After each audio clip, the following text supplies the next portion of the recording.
ठीक है साहब, तो अपने पास जितना भी उसमें रह गया था तो इसमें कवर कर रहे थे। हमारे पास लास्ट के जो इक्वेशन है इसको भी सॉल्व करना रहेगा।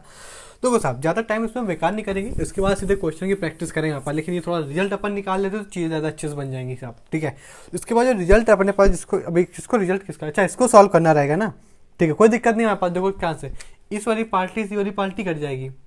ठीक है, और तो और अगर ये ए प्लस बी मॉडलस का है, ये ए प्लस बी मॉडलस का हमारे पास, तो सीधे सी बात है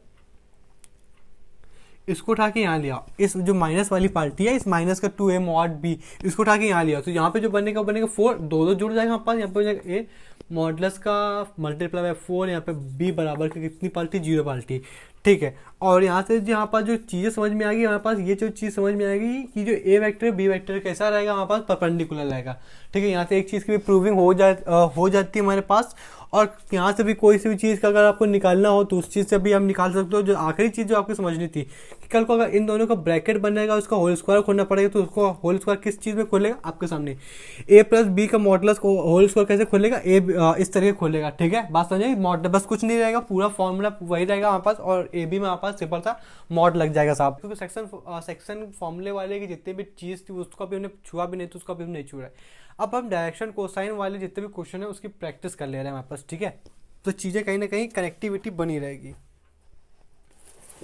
हम तो ये मान के चले हमारे पास कि आपके पास वो जितने भी आपको इसके पहले वाले लेक्चर में, इसके नहीं, इसके जस्ट पहले वाले लेक्चर में, जस्ट नहीं, आप चौथे पाँचवें लेक्चर जहाँ से डायरेक्शन कोसाइन वाला शुरू किया था, वहाँ के फॉर्मूले अगर आपको याद होंगे हमारे पास कि उसको एल क्या होता है और प्रोजेक्शन क्या होता है हमारे पास, तो कहीं ना कहीं आपके पास चीज़ें ज़्यादा अच्छे से कनेक्टिव बन जाएगी। ठीक है, और ज़्यादा अच्छे से उस पर पकड़ बना सकते हो हमारे पास। तो ठीक है, कहानी यही नहीं, अब हमारे पास आप करते हैं क्वेश्चन है वो इसके ऊपर बेस्ड है हमारे पास। कल को हमारे पास इक्वल बोल दें हमारे पास। ठीक, अगर ये हमारे पास कोई से भी जो वेक्टर है हमारे पास, वो अगर हमारे पास में कैसे इक्वल है, ठीक है साहब, तो उसके बीच में मतलब जिस तरीके अगर कोई वेक्टर इक्वल है तो पहले से समझ लो हमारे पास वो वेक्टर इक्वल कब होंगे, जब हमारे पास इसके कंपोनेंट बराबर होंगे। बात समझ में, जब इसके कंपोनेंट आपस में कैसे होंगे, बराबर होंगे, तभी वो हमारे पास कैसे क्या बोल सकते हो आप कि वो वेक्टर कैसा है, आपका इक्वल वेक्टर है। जैसे कि कल को हमारे पास बोल दे हमारे पास कि जैसे कि ये जो चीज, जैसे कि x1 आई कैप प्लस का y1 जे कैप प्लस का z1 हमारे पास k कैप बराबर है किसके, 1 आई कैप के प्लस का 3 बोल सकते हैं जे कैप, और यहाँ पे 5 के क्या है। अगर ये बोले हमारे पास कोई सा भी एक वेक्टर दिया हुआ है और उसमें बोल दे हमारे पास कि ये दो आपस में बराबर है हमारे पास, तो एक्स वाई जेड कंपोनेंट की वैल्यू बताओ। ठीक है, अगर सीधे चीज है, अगर आई बराबर आई हमारे पास तो उसके कंपोनेंट भी इक्वल होंगे। ठीक है, मैंने इसके बराबर अगर हमारे पास आई कंपोनेंट है तो आई कंपोनेंट वाले के साथ जाना पड़ेगा। ठीक है, एक्स की वैल्यू हमारे पास इसके बराबर आई तो एक्स की वैल्यू कितनी आ गई, इसमें 1 है तो यहाँ पे एक्स, तो एक्स की वैल्यू कितनी आएगी जनाब, 1 आ गई। y1 की वैल्यू कितनी आएगी फिर से बताओ, तो y1 की वैल्यू आ जाएगी हमारे पास 3। z1 की वैल्यू जनाब कितनी आ जाएगी, z1 की वैल्यू आ जाएगी 5। इस तरीके का रोल रहेगा हमेशा, इसी तरीके की प्रूविंग है। देखो सोदैट वाले क्वेश्चन तो कराने रहे, सिर्फ वही क्वेश्चन करा रहे हैं हमारे पास जो कि जिसमें हमारे पास पूछा जा सकता है हमारे पास इसकी वैल्यू होता है, उसकी वैल्यू होता है, ब्ला ब्ला एंड सो ऑन। ठीक है, तो उसके बाद जो हमारे पास क्वेश्चन है, पहला तो इसी तरीके क्वेश्चन था।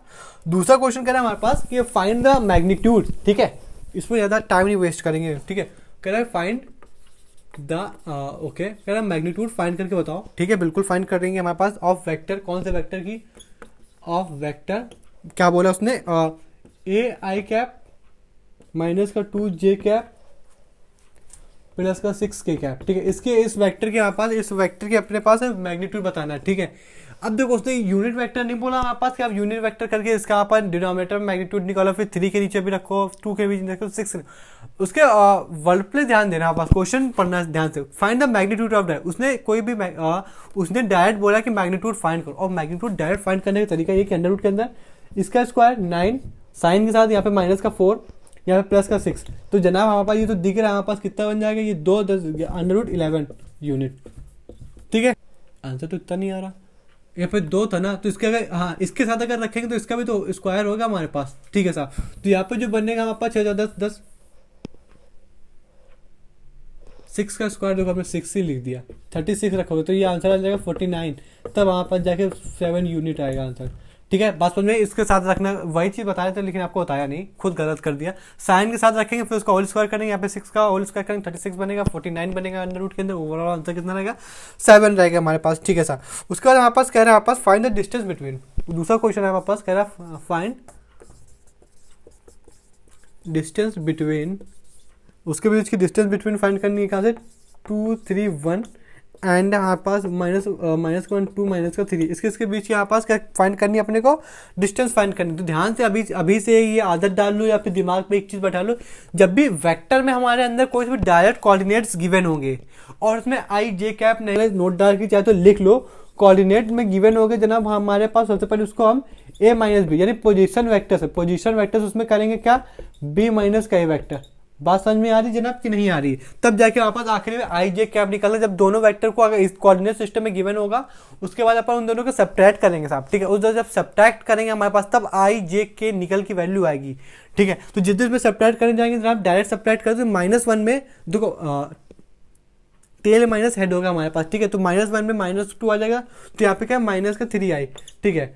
और तो और यहाँ पे 2 में -3 घटेगा हमारे पास, तो कह सकते हो हमारे पास माइनस का जे कैप, ठीक है साहब। अगर हमारे पास -3 में -4 ऐड होगा हमारे पास माइनस का 4k कैप, बराबर में ये आ गई कहानी, ठीक है साहब। कोई दिक्कत कोई परेशानी वाली बात नहीं। अब ठीक है हमारे पास, अब क्या फाइंड द डिस्टेंस बिटवीन, तो हमारे पास ये हमारे पास क्या है, ए बी वेक्टर आ गया, ठीक है। अब इसके अंदर हमें क्या पूरा इसके बीच की डिस्टेंस निकाली, आप डायरेक्ट सी बात, इसके अंदर मैग्नीट्यूड निकालना, वैसे ही यहाँ पे आ जाएगा कितना 9, ठीक है। यहाँ पे आ जाएगा +1, यहाँ पे आ जाएगा +16, तो ओवरऑल आंसर आ जाएगा कितना 26। क्योंकि यहाँ पे आपको बात नहीं समझ में आई, इसमें इंक फिल करनी पड़ेगी, ठीक है। तो उसके पहले बता दें हमारे पास क्या, सबसे पहले उसने क्वेश्चन दिया था कि इसके बीच की डिस्टेंस, इसके बीच की डिस्टेंस निकालो। फिर उसके बाद हमने आपको एक नया लर्निंग स्टेप दिया कि जब तक हमारे पास हमने आपको ये लर्निंग स्टेप दिया जब तक हमारे पास कोऑर्डिनेट सिस्टम गिवन हो। तो देखो बुक में तो गिवन नहीं रहता, लेकिन अपन को जो स्टैंडर्ड बुक कहती है कि कोऑर्डिनेट सिस्टम को अपन इस ब्रैकेट में नोट करते हैं।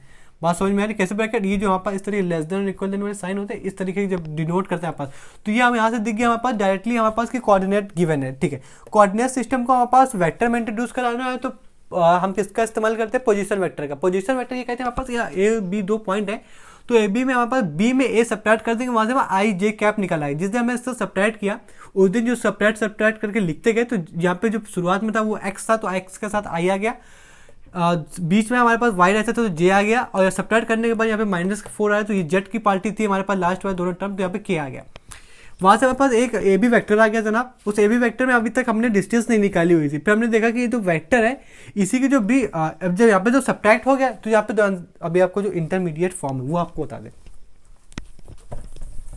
इंटरमीडिएट फॉर्म ये करें यहाँ पर, जैसे ए बी था, ए बी ये रहा पार्टी हमारे पास, ठीक है। हमने एक बार जब आपको पोजीशन वेक्टर पढ़ाया था कि इसके बीच की जब भी डिस्टेंस निकालनी पड़ेगी उसी को पोजीशन वेक्टर बोला था, इसको अपन ने बी वेक्टर बोला था, इसको अपन ने ए वेक्टर बोला था। हमने कहा बी वेक्टर में ए वेक्टर घटा देना, तब हमारे पास इसके बीच की डिस्टेंस आ जाएगी, इसके बीच की क्या आ जाएगी, डिस्टेंस आ जाएगी। लेकिन हमने जब इसको घटाया हुआ था, तो जब इसके बीच को घटाया हमारे पास, तो वहाँ से एक वेक्टर निकल के आया।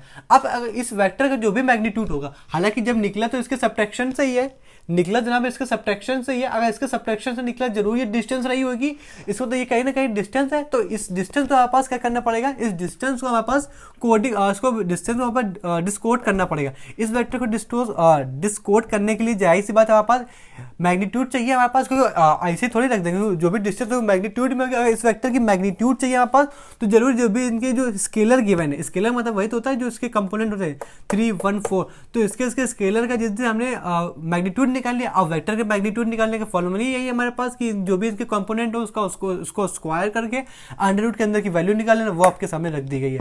जो भी खेल था इंडिटरमिनेट फॉर्म, इंटरमीडिएट फॉर्म थी, सब यही थी पोजीशन वेक्टर में, कि जो पोजीशन वेक्टर है तो इसके बीच का जो सब्ट्रैक्शन होता है वो इसके बीच की लेंथ होती है हमारे पास। तो लेंथ ये थी, लेकिन हमारे पास मैग्नीट्यूड की फॉर्म में नहीं, वेक्टर के फॉर्म में थी, तो उसका जो भी मैग्नीट्यूड हमने निकाल दी तो इसकी क्या होगी, डिस्टेंस होगी। फालतू की बात बहुत हो गई हमारे पास, समझ में आ ही गया होगा। थोड़ा सा वीडियो